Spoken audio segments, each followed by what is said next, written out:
నమస్తే.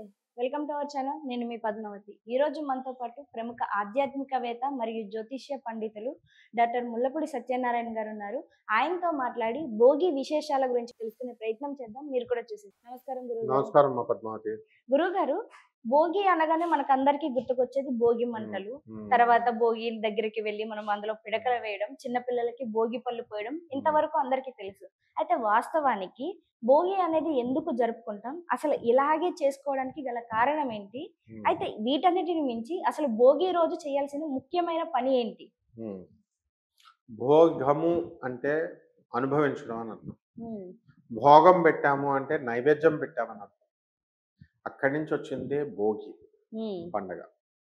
అంటే entrance door of Sankranti పండగ. పెద్దల పండగ. అవును.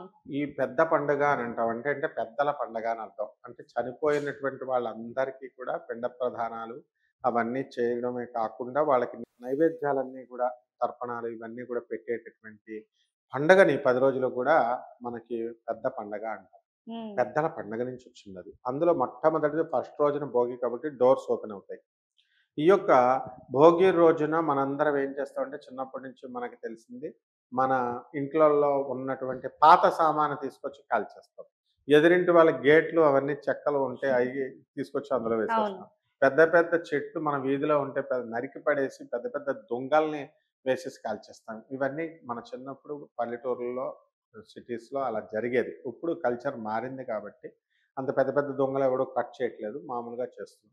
ఈ పాత వస్తువులు ఎందుకు మనం పడేసేయాలంటే, పాత వస్తువుల్లో అలక్ష్మి ఉంటుంది. హ్మ్. దరిద్ర దేవత స్థానమే అక్కడుంటుంది. అందుకని ఏ సంవత్సరం చెత్త ఆ సంవత్సరం తీసేసి కొత్త థాట్స్ పెట్టుకోవాలి. దీంట్లో ఉన్నటువంటి ఫిలాసఫికల్ అర్థం ఏమిటంటే, చెత్త థాట్స్ మనసులో గత సంవత్సరంలో మనకి పెట్టుకొని ఉంటాం. డిప్రెషన్ అని ఇలాగ ఆ ఈర్ష్య, అసూయ, రాగ, ద్వేషాలు ఇవన్నీ కూడా తీసి కాల్చేయమని అర్థం. హ్మ్. అగ్నిహోత్రుడికి కాల్చేసేటటువంటి గొప్ప గుణం ఉంది. శుద్ధి చేసేటటువంటి గొప్ప గుణం ఉంది.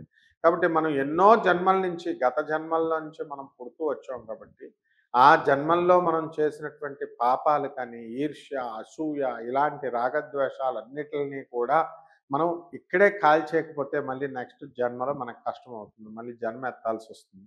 అందువలన ఈ భోగి మహా పండుగ అనేటటువంటిది చేస్తాం. మొట్టమొదటిగా చెత్తంతా కాల్చేస్తాం.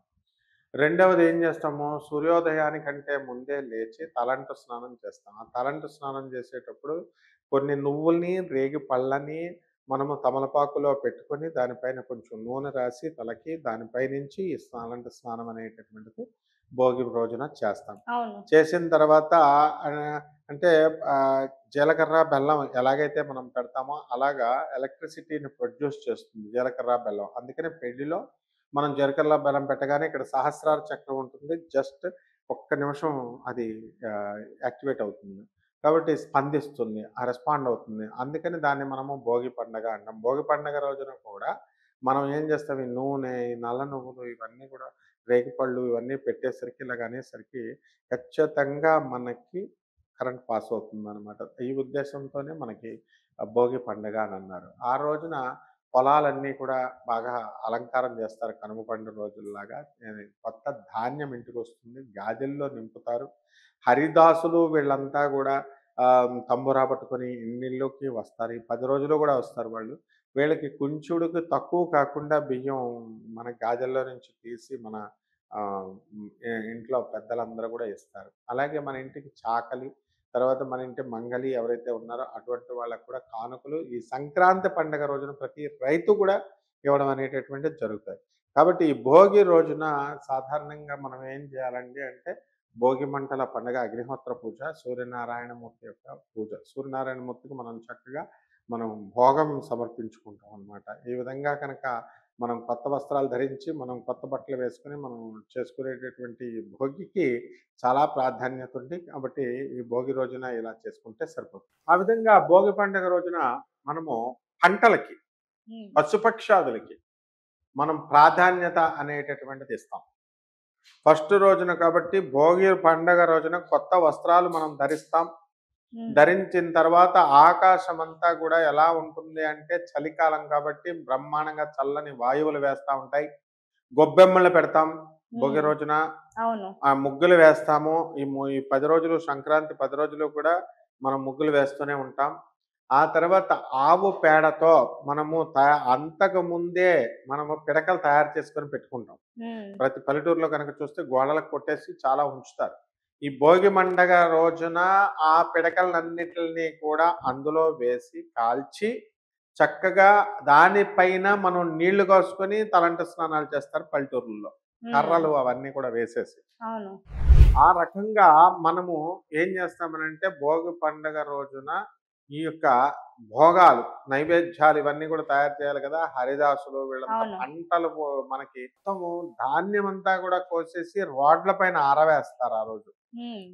ఇంతకుముందు ఆరవేసేస్తే అక్కడ దానిపైనుంచి ట్రాక్టర్లు, అక్కడ ఉన్నటువంటి కార్లు రోడ్డు పైనుంచి వెళ్ళి, ఆ బియ్యపు గింజలు మనకి కిందకి రాలితే అవన్నీ కూడా మూటల్లో ఎత్తుకొని, ఆ మూటల్ని తీసుకొని వాళ్ళు చక్కగా మనకి ఇళ్ళకి తీసుకొస్తారనమాట. తీసుకొచ్చి హ్మ్. మనం గాదెని దాచుకుంటాం ఇదివరకు స్టోరింగ్ ప్లేస్‌ని. ఆ గాదెల్లో దీని నిండా గూడా నింపుతారు. హ్మ్. ఆ తర్వాత ఈ యొక్క భోగి రోజున ఏమవుతుందంటే, మన ఇంటికి అప్పుడు పండగ ఇంటి చాకలని, ఇంటి మంగలని ఉంటారు.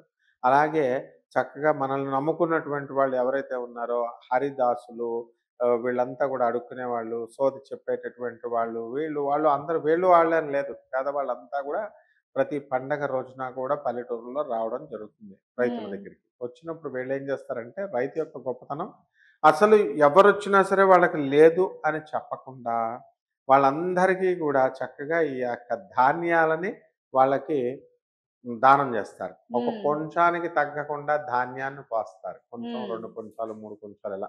ఎవరైతే పెద్ద రైతులున్నారో ఒక బస్తా బియ్యం ఒక్కొక్కళ్ళకి ఒక్కొక్క బస్తా ఈ యొక్క ధాన్యం అనేటటువంటిది ఇదివరకు కాలంలో ఇచ్చేసేవారు. హ్మ్. గురువుగారు అయితే మీరు ఏదైతే కొత్త బట్టలు అన్నారో భోగి రోజున, హ్మ్. కొంతమంది అంటూ ఉంటారు. పెద్దలు కూడా చాలా సార్లు చెప్తారు. భోగి పండుగ రోజు కొత్త బట్టలు ధరించకూడదు. రెండోది ఆ రోజు నలుపు వస్త్రాలను అస్సలు ధరించకూడదు అని అంటారు. మరి ఇది వాస్తవం అంటారా? మీరేమో కొత్త బట్టలు హ్మ్. యేసుకుంటారని హ్మ్. అంటున్నారు. మరి పెద్దలేమో వేసుకోవద్దు అంటారు. ఎందుకని? కొత్త బట్టలు వేసుకోవచ్చు. హ్మ్. అంటే శుక్రుడు కొత్త బట్టలకు అధిపతి. అలాగే నల్ల బట్టలు ఎందుకేసుకోవద్దంటారే, శని అధిపతిని భయపడతారు. హ్మ్. కానీ దాంతో ఏం సంబంధం లేదు. ఏ రంగు బట్టలైనా సరే మనం ధరించొచ్చు. కొత్త బట్టలు ఉన్నవాళ్ళు ధరించుకోవచ్చు. హ్మ్. ఆ పండగ 3 రోజులు కూడా 3, 4 డ్రెస్సులనేటటువంటివి కుట్టిచ్చేసి ఉంచుతారనమాట. హ్మ్. కాబట్టి ఈ యొక్క పండగ రోజున ఆహ్, ఆకాశమంతా గూడా ఎలా అవుతుందంటే, మంచిగా వాతావరణం చల్లగా ఉండడం వల్ల పిట్టలవన్నీ గూడా ఈ తెల్లవారుజామునే మనం లేస్తాం కాబట్టి, ఇవన్నీ కూడా పిట్టలు తినడానికి వచ్చేసి మన ధాన్యాన్ని తింటూ ఉంటాయి. అసలు అందమైనటువంటి ఆ ప్రకృతి మిగతా చెట్లతో పులకించిపోతుంది. అంత బంతి తోట, ఈ పూల తోటలన్నీ గూడా ఉంటాయి. అన్నీ అంత బంగారపు వర్ణంతో మెరిసిపోతా ఉంటదనమాట అవును. వాతావరణం. ఆ తర్వాత ఖచ్చితంగా ఈ కొత్త బట్టల్ని వేసుకొని పల్లెటూరులో మనం ఈ వంటల్ని, అరిసెల్ని ఇలా పిండి వంటలనన్నిటిని గూడా ఆ రోజు ముందు రోజున తయారు చేస్తారు. ఆ రోజు నాన్ వెజిటేరియన్ పెట్టరనమాట. మొత్తం అంతా వెజిటేరియన్ ఫుడ్డే పెట్టి మనమంతా గూడా చాలా జాగ్రత్తగా ఈ యొక్క భోగి పండుగను మనం చేసుకోవాలి. హ్మ్. ఇలా చేసుకోవడం ద్వారా మనకి మాటలు రానటువంటి వాళ్ళ మాటలు, పెళ్లి కానటువంటి వాళ్ళకి పెళ్ళిళ్ళు, పితృదేవతల్లో ఇరుక్కుపోయినటువంటి పితృదేవతలంతా కూడా ఇప్పుడు గురించి కూడా చాలా చక్కగా వివరించారు గురువుగారు. నిజంగా ధన్యవాదాలు. ధన్యవాదాలు.